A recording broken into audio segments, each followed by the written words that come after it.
You are listening to the Meta Business Innovation and Technology Podcast. I am your host, Jordan Rogers-Smith, and if you want to learn from industry leaders about new trends and products that can grow your business, then this is the podcast for you. Today, we're going to be looking at the key role that creators play in driving engagement and providing valuable content to their community, as well as the advertisers that can partner with them. Content that really aims to amuse, educate, and entertain, while really creating brand awareness, building trust, and driving results through the deeper connections that can make to their audience. To join me in that discussion today, I'm really pleased to say we've got Brandon Brown, CEO and co-founder of Grin. And Brandon, welcome to the show. I'd love to kick off just by you telling us a bit about yourself, a bit about Grin, what Grin does, and a bit of background on how you got into the creator space. Yeah, absolutely. Well, thanks for having me, Jordan. We're obviously big fans of the podcast, so looking forward to our discussion today. So for the audience listening, most of you, I'm sure, don't know me. My name is Brandon Brown. I'm the CEO and co-founder of Grin. Grin is a creator management platform. So it's a software product that marketing managers at brands use to manage relationships with social media creators, anywhere from a couple dozen all the way up to thousands. The product helps brands identify creators, outreach to them, contract with them, collaborate on content together, really to reach consumers and then report on all of the results. So it's used by, thousands of the fastest growing direct to consumer brands, a lot of brands that I really like Allbirds and Fabletics and consumer brands like that. And my path to Grin is interesting. I've been in marketing my whole life. I started my career at Red Bull North America in consumer marketing here in the States. And in that brand had various disciplines in marketing. Part of what I did was manage opinion leader programs for the brand.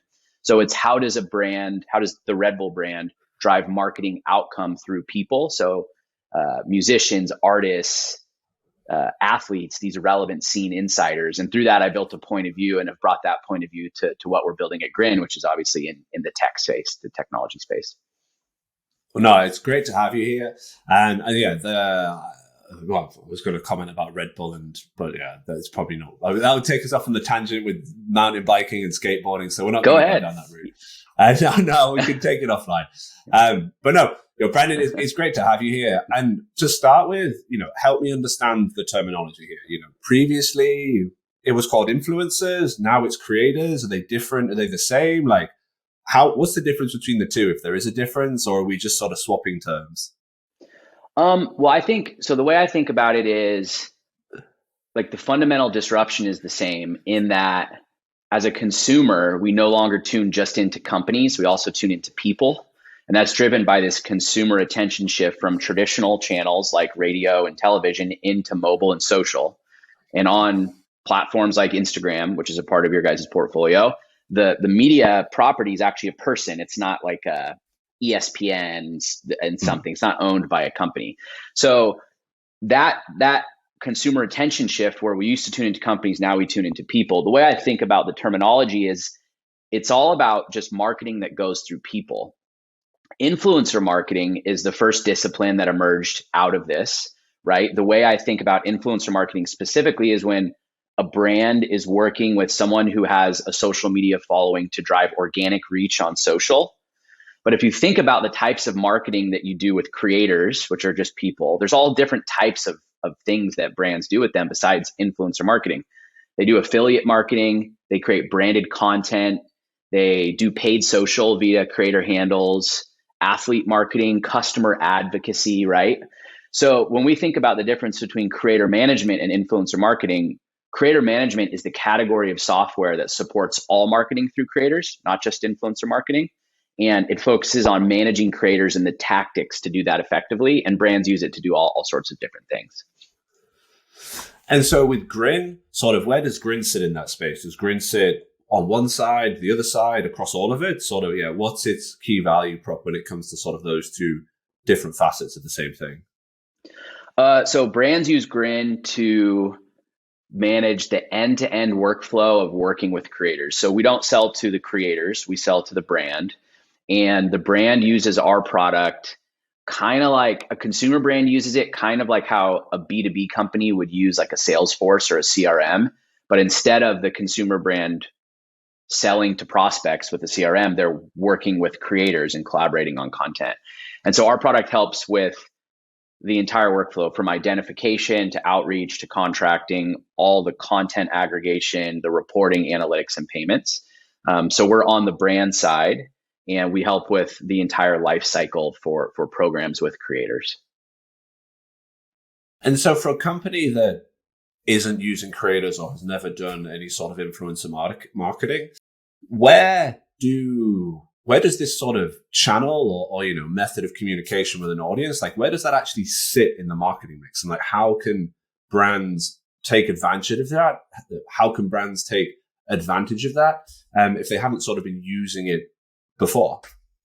It depends on the maturity of the brand and where this discipline is really emerging from. So if a brand historically is coming from something like affiliate marketing, then influencer marketing will be very sales oriented. It'll be very bottom of funnel sales oriented, and it will usually sit somewhere in like performance marketing. However, if the brand is thinking about influencer marketing as more top of funnel and awareness, it'll probably sit in something like social. If a brand is looking to work with influencers and creators to offset content production costs, as an example, then it'll probably sit in creative. So the spot that it sits in the marketing mix is dependent on the brand. I think over time, what you'll start to see is modern marketing organizations consolidating this discipline and carving it out, right? Because it touches so many different areas of the marketing mix. But it really, where it sits inside marketing is brand dependent and kind of how they think about their goals. And from what you've seen since you've been, building Grin, like, do you see it as being a additive part of the marketing mix? Whether that's in sort of programmatic or around creative, like substitutive, you see people taking things away from other areas to put into to creators. Like, how have you seen that sort of acceptance of it evolve into how people actually leverage it in terms of, whether they're replacing things or actually being an incremental addition to what they were doing anyway? Yep. Yeah, it's a great question. I think historically, brands have thought about this as, oh, this is just a new channel to reach consumers, right? Like going through the influencer to reach their audience. And it's sat alongside things like paid advertising. And I think that's kind of the historical context. What we're seeing now is that brands understand that if you're top of mind on social, right? The consumers on social, as we already described, they're tuning into people, not companies, and the consumers on Instagram and these social platforms. And so being top of mind on social actually accelerates the entire marketing mix. So when a brand is relevant and people are talking about it organically, that helps with their own social and the engagement and the reach on their own social. It helps their paid be more effective, right? And so I think what's happening is that brands are starting to understand that having a creator first strategy is really smart because of how it affects the entire marketing mix. And it's not just a standalone channel. Yes, it has reach and distribution, but there's this incremental added value of when you're driving reach through this channel that it makes the other channels more performant. The way I've heard this described is like brand halo.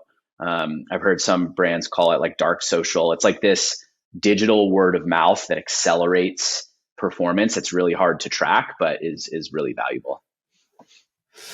Yeah, and I think one of the things, just to take a step back to, you mentioned before, that I'd love to learn a bit more about is the creative piece. And so, if you think about how brands, large brands and mid-sized brands thought about creative historically, doing a piece of creative would require, a significant investment, particularly if it was video. You'd go out and you'd do a shoot and you'd do the big, TV with the production companies, and it'd all be ready for this like big 30-second spot. If it was going on TV, that would then be sort of cut down for other mediums, but it would be the TV asset that had all the investment in it.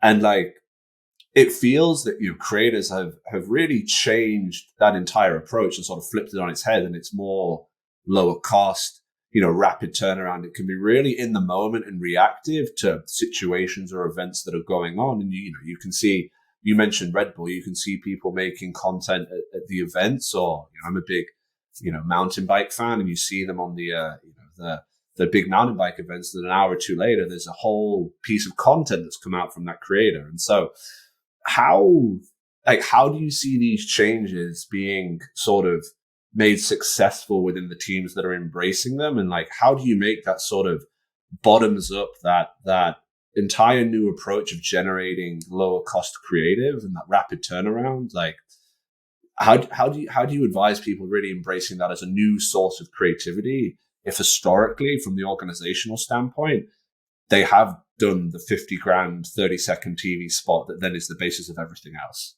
Yep. Yeah, I think how you described it is exactly right. Like if you think about it, who knows the consumer better? Like some photographer that you hire that maybe is in the target audience or maybe not, or someone who has this two-way relationship with the consumer and interacts with them every day. So creators, if you find the right brand alignment and fit, they're more connected to the consumer, meaning they have a better intuition around what's going to resonate. And they also know how to produce arguably better creative. So as you described, there's a bunch of benefits to it that brands are waking up to for this particular use case. You eliminate the overhead, it's rapid, it's fast, it scales on demand and as big as you need. It's just better on multiple fronts. And I think for brands that want to think about getting creative produced this way, they need to get serious about it, right? So what we see is that the best brands are really building internal teams around managing creators. And so they're starting to think about working with creators as a discipline within the mix. And they have someone on the team who just does influencer marketing, identifies, collaborates with people to reach the audience. But then they have someone on the creative who says, hey, maybe on the creative team who maybe we're going to recruit creators that don't have a big audience, but are just great photographers and videographers who are going to resonate with our consumer and our customer. And we're going to collaborate with them just to produce content. And so what you see in these modern marketing departments is that it's collapsing into one discipline. And you have different people in the function who are performing different things with creators, and creative content production being one of them. And there's a bunch of best practices we could go into around identifying people with brand fit, like making sure there's real affinity and product usage prior to engaging them, inspiring belief, all these things that produce more authentic and real content. But I think the overarching thing is they're taking it serious and treating it like a real discipline. And so now I'd love to sort of dig into the pieces you just described there, but I do have sort of one, I guess, upfront question that I don't want to say be the elephant in the room, but, historically you hear of creators or influencers being paid, large amounts of money to do just a single post. And for companies, like that post could be their entire marketing budget, or 6 months of budget just for one instant moment of visibility on that creator or that influencer. And then it all has to come in that big hit. And so given that is a huge risk that people, would take if they were going, very big at the very beginning, like how can a company who is beginning or wanting to take those first steps on this space, who's never worked with creators before, like be able to get started without sort of having to make that large upfront, roll of the dice commitment, it might feel like? And how does a platform like, Grin actually help that happen? Yep. Yeah. Well, that's a great call out. And I think it maps really well to best practices. And I would agree with you, Jordan, that that's the absolute wrong way to start. And I think if you're going to these like mega celebrities or top tier influencers to start and you're paying them a bunch of money to pretend like they like you on social when the audience probably knows that they don't actually, like, I think it's going to probably backfire on the brand. And so what we see is that the best brands start small, right? So they identify creators who already believe in the brand and have affinity for the brand. And in the best case scenario, already use your product, right? So you can go through who's actually purchasing from you and map it to social and say, who are my customers that have a large social following that already have some affinity for my product? Ideally, they have smaller audiences. And so the hurdle on the cost side is much lower. And oftentimes you can start without even offering cash. That doesn't mean you shouldn't pay people what they're worth. But what we see is people just organically reach out to these creators and they say, hey, we love your content. We see you also use our products. Like, we'd love to find some ways to work together. What do you think? And by not leading with money, and that doesn't mean that people aren't paid. It means you're not leading with money. You're leading with brand fit and real mutual value. What we find is that if the brand is strong enough, like you can get started for little to no money, as the value is in the credibility of the partnership. The creator wants to be associated with your brand because they're a real fan. And You need to then test and experiment. And I would highly suggest trying to find ways you can add value to their audience, right? So it's not just, hey, I'm going to pay you $1,000 or $100,000 or $100, whatever it is. It's, hey, we really like your content. We think you resonate. How can we collaborate on something that's going to be really meaningful for your audience? And that actually sparks the right type of interest from creators. And I would agree with you. I would highly advise against leading with a massive budget to start. You need to test small, you need to experiment, you need to see what works. And then over time, as the relationship progresses, people should be paid, and they should be paid what they're worth for sure. But you need to build up to that and not jump in head first with massive budgets, is my view. And so you've touched on a couple of best practices, or at least initial guiding thoughts to how to get started and actually take a good first step down this road. Like, what would be some of the other ones when it comes to length or form, or whether it's images or video or medium? Like, what would be some other best practices you would want to share? Or even when it comes to the thing that you mentioned about being additive to the audience, like, what are some examples you've seen that have actually been a good first step of how new businesses have been able to actually be additive to a creator's audience for the first time that they've used this form of this new medium? Yep. Yeah. I mean, I think the first thing, right, is one, you need to start small, but you need to think long term. And that doesn't mean you need to build a long-term partnership with everyone you work with. You need to collaborate and test partnerships with lots of creators. But then when it clearly starts to have some early signal around resonating with the audience, then you should quickly try to move that person into a long-term relationship. Where the real outcome comes on behalf of brands is when the audience can tell that there's a real affinity between the brand and the creator, and they collaborate together over a very long period of time. I think on the actual content execution, it depends on the platform and where you're driving the outcome, right? So you want to match the type of content to the platform, and all social platforms have different, native content forms. And there's some basic best practices. I would say to come up with creative and authentic ideas. A great question that I've always liked to ask, that I actually used to ask athletes and musicians and people I partner with at Red Bull, is, what is something you've always wanted to do for your audience, but you've never had the resources to do it? And like those types of questions, because resources are still usually the gating factor. They're like, oh, I've always wanted to go on this trip, or I've wanted to do this. But it sparks creativity that actually resonates with the audience. And so I think those types of questions start to brainstorm authentic content. And then when you actually get into partnerships that start working, right?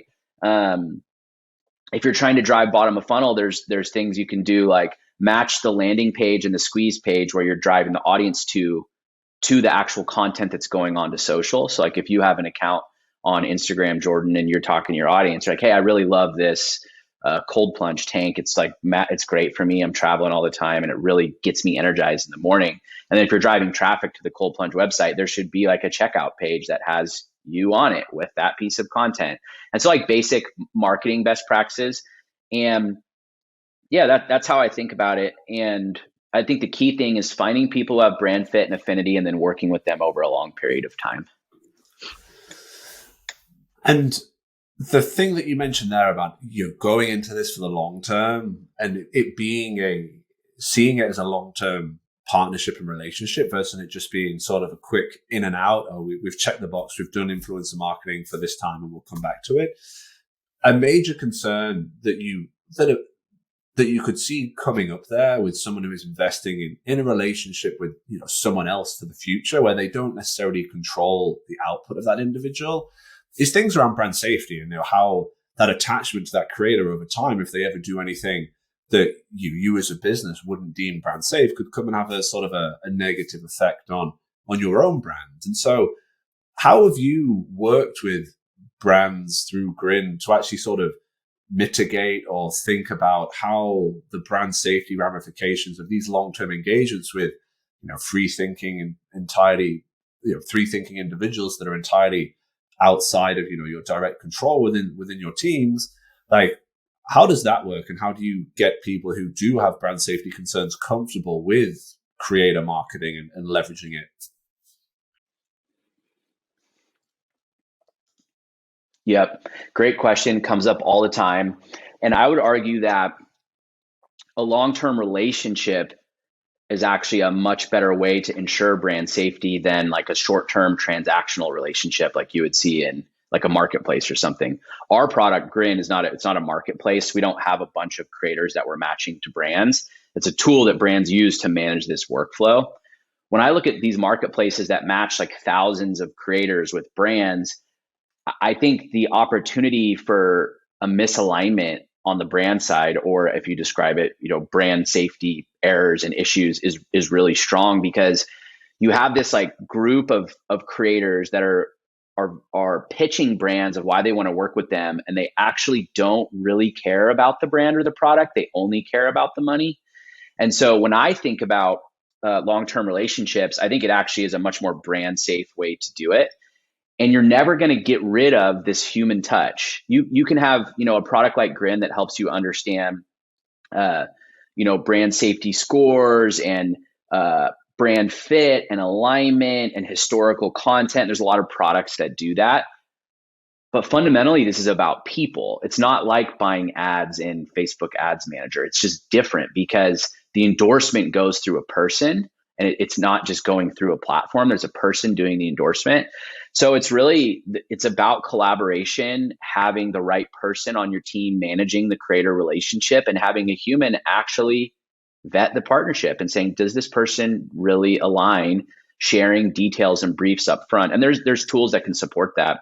But I would argue, that the long-term relationship approach is a much stronger way to do that, as opposed to going into a marketplace and having a bunch of people that pitch you on why they should work with you. I think there's more risk there. But you're right, it is a huge concern, and it's precisely because it goes through people and it's not totally controlled. But that's also the magic of it. Yeah, I think it's a fascinating space when you think about just how rapidly it evolves when new mediums come along, and how these relationships do have to change over time. And with what's going on in the world at the moment, and the shifts in the ad industry and the shifts in the economic environment, and you also mentioned earlier on some of the challenges with measuring the effectiveness of creators and how much it has driven ROI and what you've put into it at the end of the day. Given all of these factors, how do you see the creator space evolving in the coming 6, 12, 18, 24, and maybe even longer months, if you're willing to sort of stake a prediction any further out, sort of into how businesses are actually going to engage with them with all of this change swirling around them at the moment? Yeah. My view is I think it becomes more important, right? I'll go back to what I opened up the conversation with. As a brand and as a marketer, we're talking about marketing essentially, you have to go to where the attention is, and the consumer attention is in mobile and it's on these social platforms. So I think the idea that somehow, and creators are the conduit that keep the consumer on the social platform. The publisher of the content is now a creator. Again, it's not controlled by a company. So I think that disruption is the same, and I think it becomes more important, more pronounced. And I think what you're seeing is the fastest growing brands have really pivoted to this creator first strategy, right? We all know there's been a ton of challenges to overcome on the brand side with targeting that they're dealing with social platforms. And this is a great way to reach the audience in an authentic way that aligns. And I think it becomes more pronounced. I think you'll see things like, I think there's some really interesting innovation happening with probabilistic attribution that is taking the measurement and applying data science and ML to it. And it's not precise using cookies and last click, but it's really, my understanding is, hey, here's how we're allocating our spend across platforms, and here's what we think the attribution is. I think that's an interesting innovation that will become more pronounced. I think, again, the collapse of the definitions will continue to occur. Whether you're working with a college athlete to drive outcome to their audience, or you're working with a customer who has a social following, or you're working with a web publisher to do affiliate marketing, or a photographer to do, create photos and branded content, it's all just people. And so I think you start to see the collapse of the definitions, where this historically narrow view of influencer marketing starts to expand. And I think brands start to see creators as real collaborators in their business. They know the audience. I think they're vetting products. They're really seen as true partners and long-term collaborators as opposed to billboards.